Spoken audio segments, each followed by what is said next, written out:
It can be really hard to know which rare and uncommon plants are actually worth the money. And I can speak from personal experience of going and choosing a plant.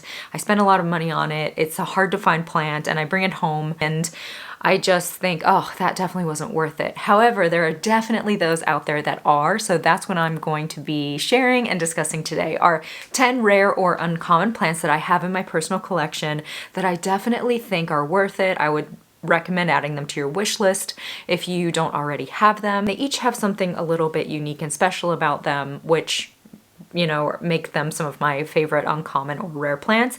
And the reason why I say uncommon instead of rare is that the houseplant market has changed so much in that a lot of these plants that maybe were considered rare not long ago are more uncommon now because they're more readily available, which is super exciting. I find it's difficult to find a truly rare plant nowadays because a lot of these plants have become so much more readily available. Now, if you're wondering who I am, this crazy plant lady, my name's Ashley, and I have over 250 houseplants in my collection. So if you like planty stuff, definitely subscribe for episodes to show up in your newsfeed. I share videos like this, plant shopping, plant care, all that good stuff.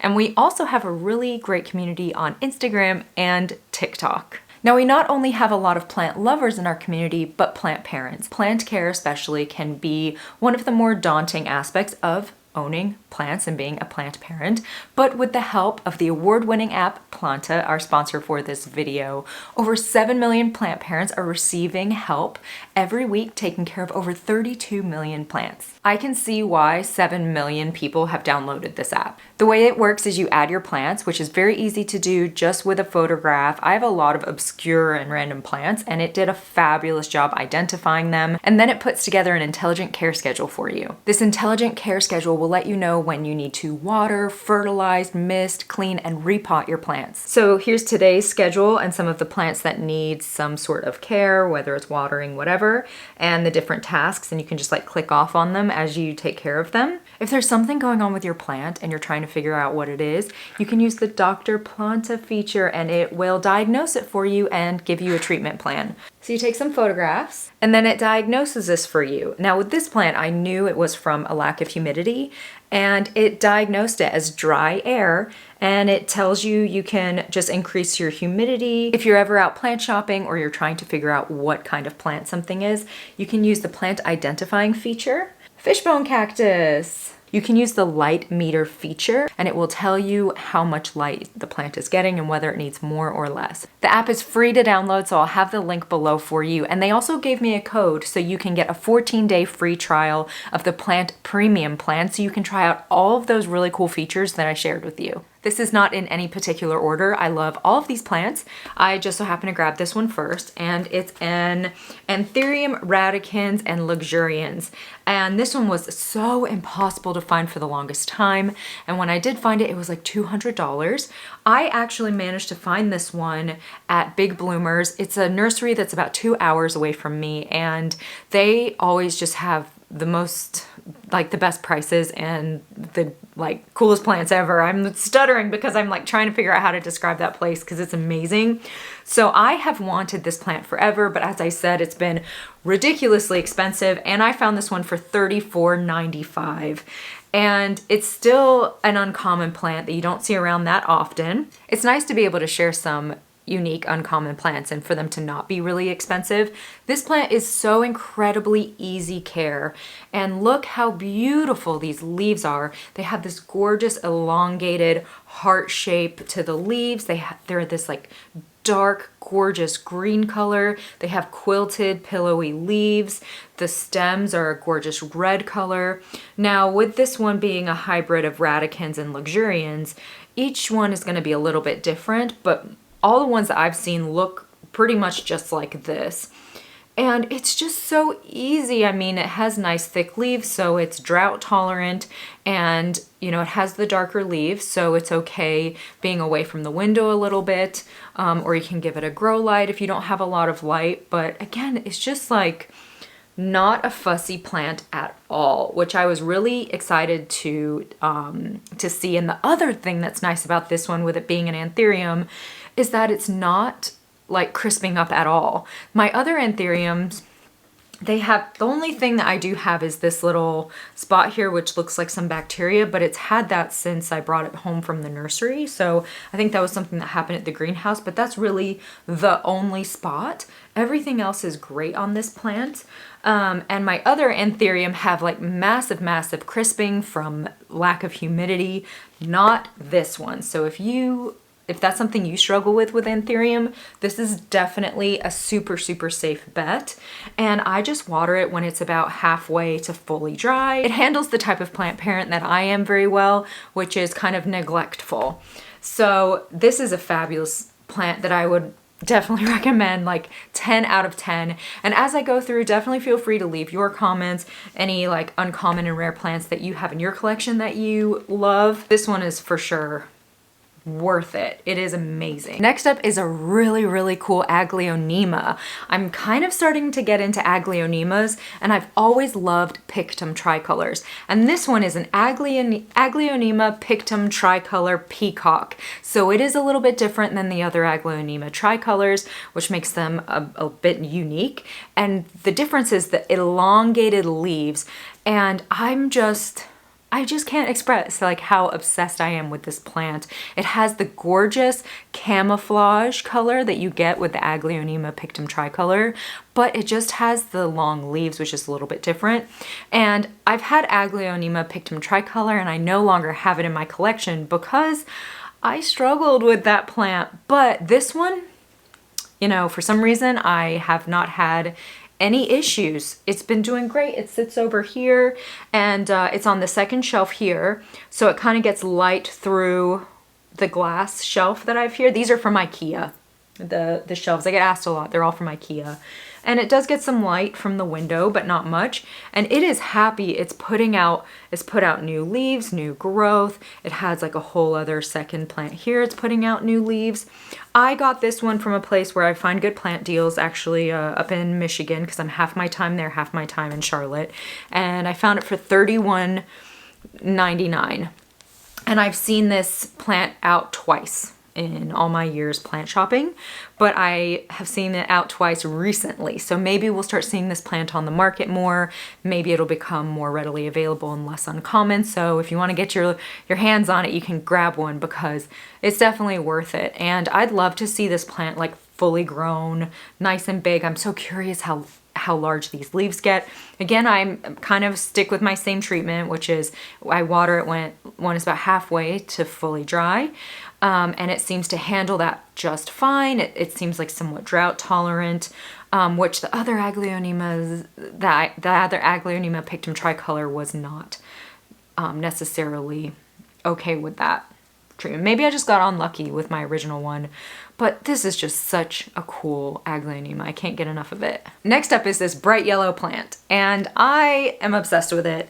It's a philodendron Warshawezii aurea, and I got it for $44.95, which was a really good deal on it. And this plant is so cool, and it's actually still in its juvenile form. It hasn't actually fully matured yet and I wish it was mature form. Maybe I can find a picture and post it here so you can actually see what the mature leaves on the Warshawezii look like.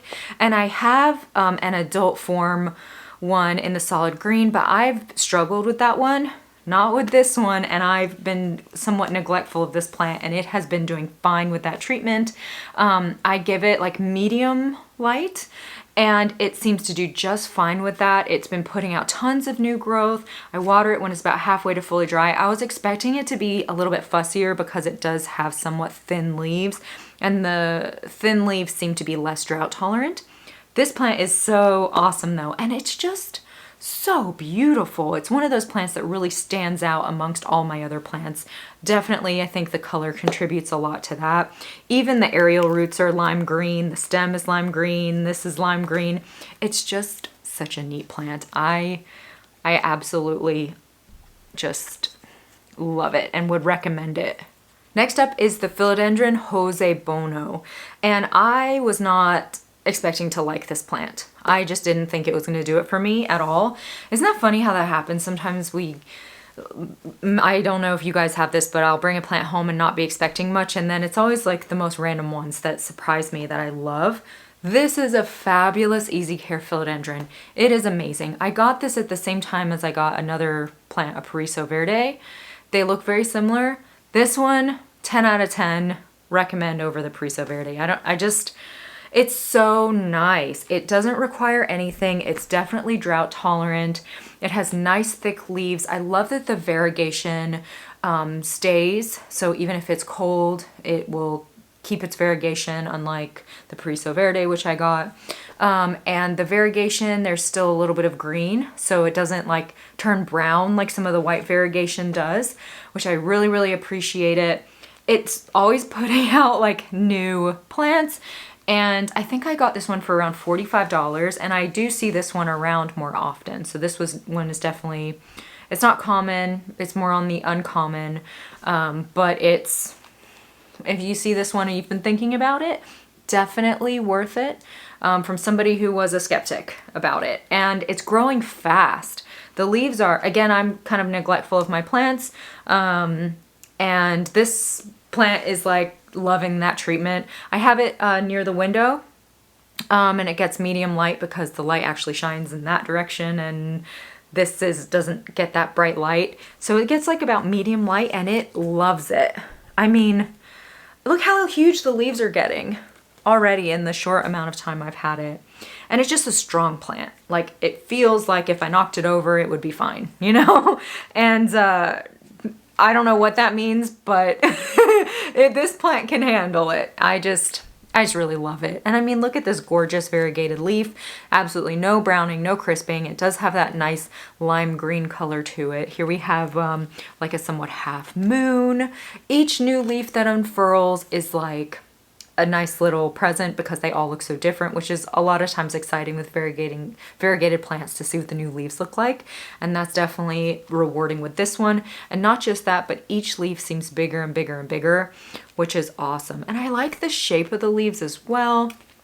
It's just such a great philodendron, and I'm so happy with it. It's one of those plants that never gives me any trouble. It makes me smile. I just really, really love it. I have it in one of my slotted nursery pots, and it did so well with the repotting. It didn't like get stressed out like so many plants do. It literally was like, all right, you know, thanks, and it's just like taken off. It's just a really great, really fabulous plant. So yeah, the philodendron Jose Bono. So if you like Syngonium, this next one's for you. I've been seeing it on the market a little bit more now. It's still pretty uncommon and hard to find, but if you do find it, I definitely recommend picking it up. And it is called a Syngonium Panda Galaxy. And it wasn't expensive. It was $16.99 where I found it, given it's one of those places that Ashley finds like the good plant deals.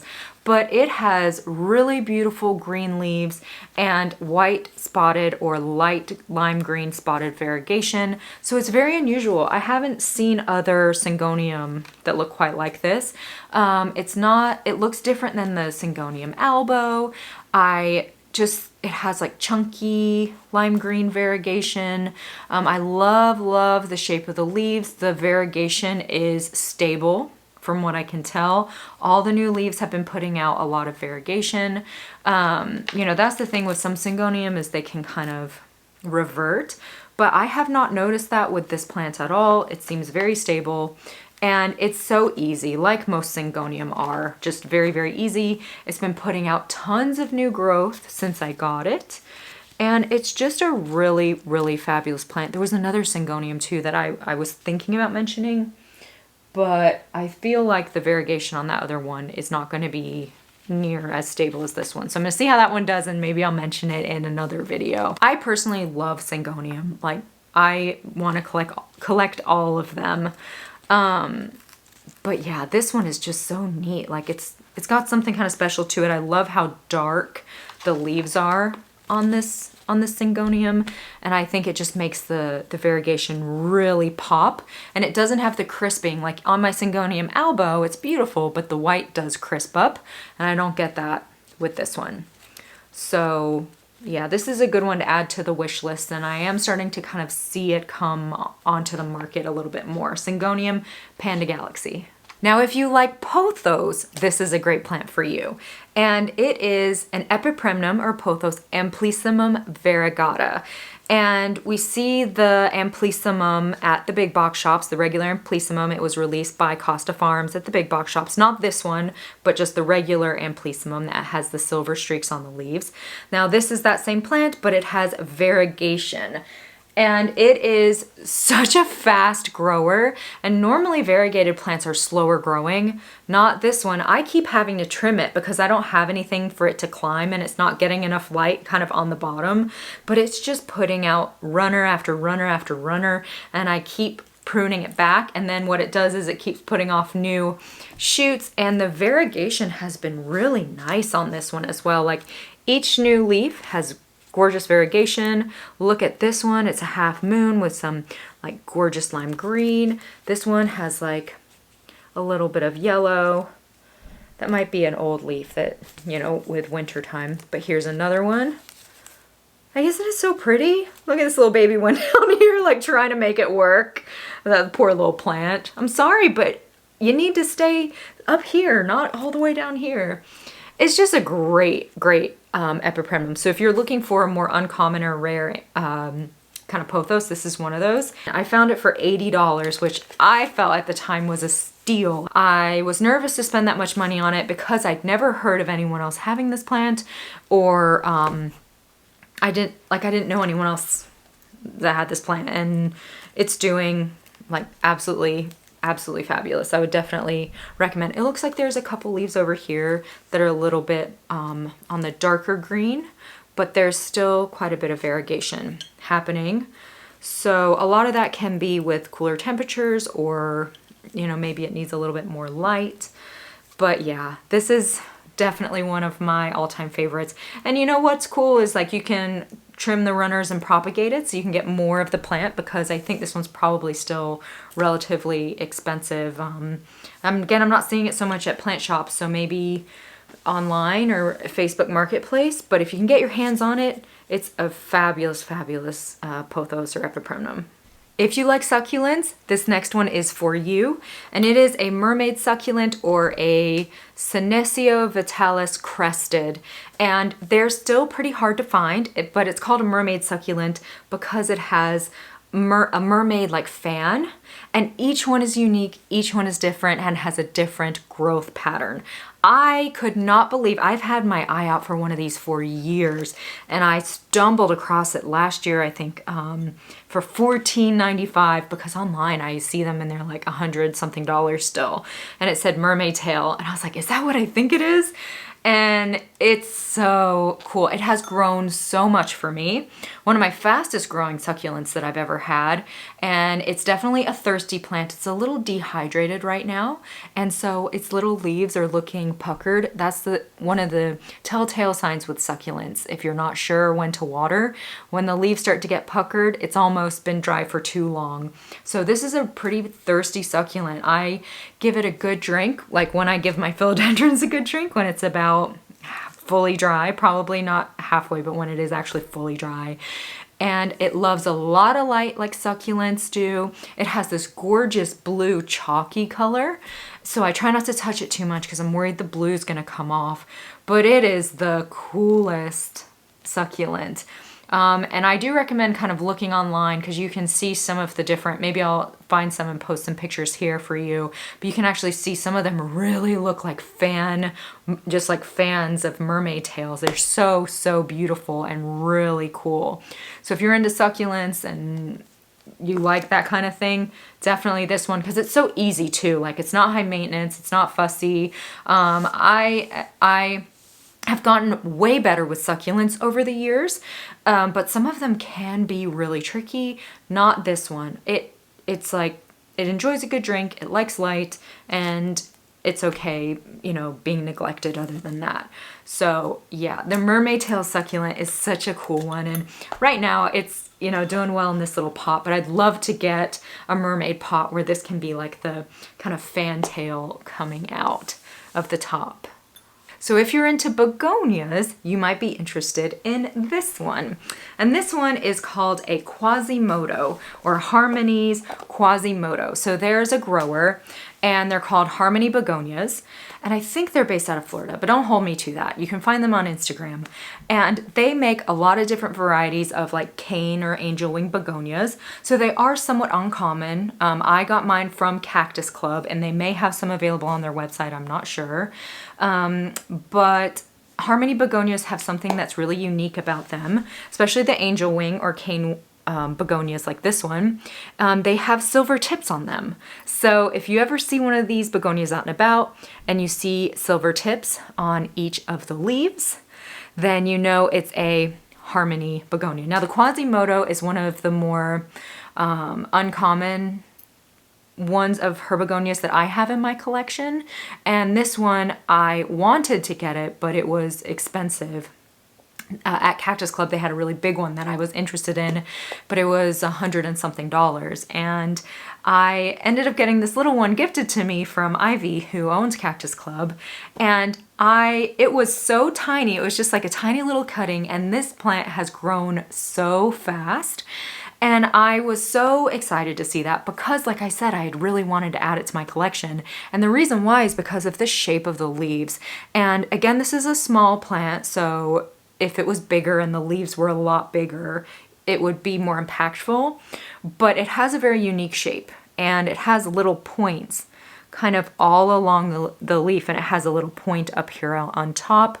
And the nice thing about this begonia is as it gets bigger, the leaves become massive, because some of the begonias that I see that are angel wing or cane wing, the plant gets big, but the leaves tend to stay about the same size throughout. This one, the leaves actually get really, really big and have like such a gorgeous shape, as I keep talking about. And so I definitely think this one's worth it. One, it's been super easy. It's handled, you know, my type of plant care that I give it. It's unique, and you know, not everyone's gonna have it, which makes it special. I love the like pinky, silvery polka dots on it, and the dark, dark leaves. It has gorgeous purple on the backs of the leaves, and I really like that it has actually a green stem because it makes the purple just stand out so, so much.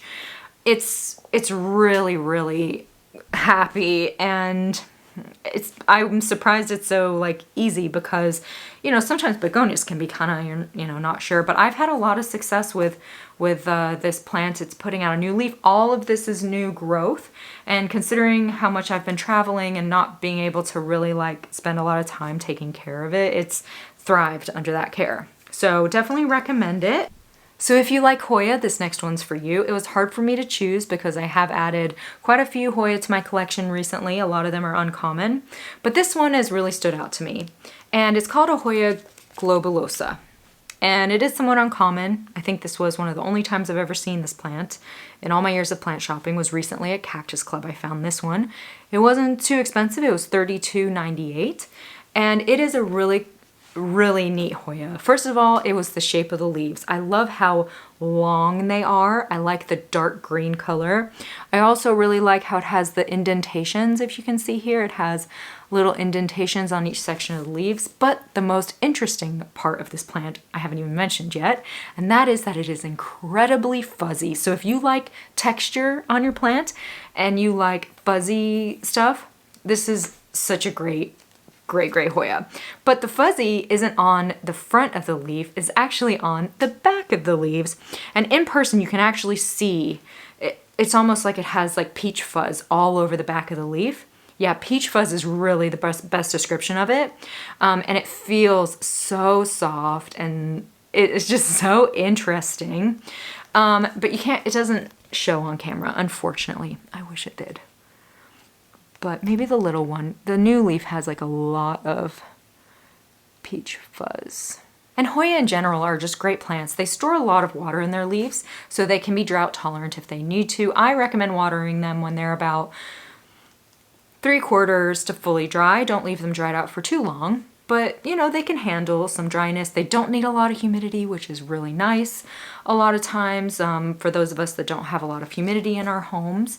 And they're just awesome. There's so many varieties. I love that they bloom. I have quite a few Hoya blooms going pretty much year round, it feels like these days. Just give them some fertilizer during the growing months and they should look. As I'm like sitting here talking, I'm rubbing the leaves because they're so fuzzy. Like if you're a tactile person, it's fun to have plants that have like that fuzzy, and it's not a delicate plant either. So if you're, touching it, it's not going to damage the leaves or anything like that. But yeah, this is a pretty cool Hoya. If you are a Monstera adansonii lover, this one is for you. A lot of us love Monstera adansonii. They have gorgeous fenestrations on the inside of the leaves. And now I'm starting to see some of the variegated versions of adansonii come out. So this one is a Monstera adansonii mint, and I paid a bit for it, $120 recently. And I probably could have found a better deal somewhere, but honestly, this was the only one I'd seen in person. And to me, it was worth it. I'm so in love with it, and I have it under a grow light. It seems to be doing really well. It did, some of the old leaves died off, but it has put out new growth since I got it, which is very exciting. And that's part of the reason why it's worth it to me, is because the rewarding feeling of the new leaf that comes out. And I'm hoping that it will end up being easy care like my other adansonii. So here you can see the variegation happening there. And the new leaf has more variegation than the old leaves, because I was a little nervous to get this plant because I was like, I don't see a lot of variegation. Here's one of the old leaves, and you can kind of see, but the new leaf has pretty good variegation. Now, I have not had this plant for that long to be able to say, oh, it's so easy care, and like the rest of the ones I mentioned. But if it's anything like my other adansonii, fingers crossed, it should be pretty good, because adansonii in general are fabulous, fabulous houseplants. And I have a friend of mine that has variegated adansonii, or a mint adansonii, and loves it, and it's thriving for her. So, fingers crossed on this one, but so far it has been worth it. And I'm really excited to see what happens. I'm gonna let it grow a little bit more, and then maybe I can propagate it a little bit, see if I can, make it into a bushier plant. But yeah, this was an exciting purchase for me. So there you have it. Those are 10 uncommon or rare plants that I feel are definitely worth every single penny. Feel free to leave your comments. I'd love to hear what plants you recommend, because I'm always on the hunt for new plants. And if you'd like to see future planty videos in your newsfeed, feel free to subscribe. I would absolutely love to have you be part of our community. And we also have a great extension of our community on Instagram and TikTok. All right, I hope you have a wonderful rest of the day and that I get to see you soon. Bye.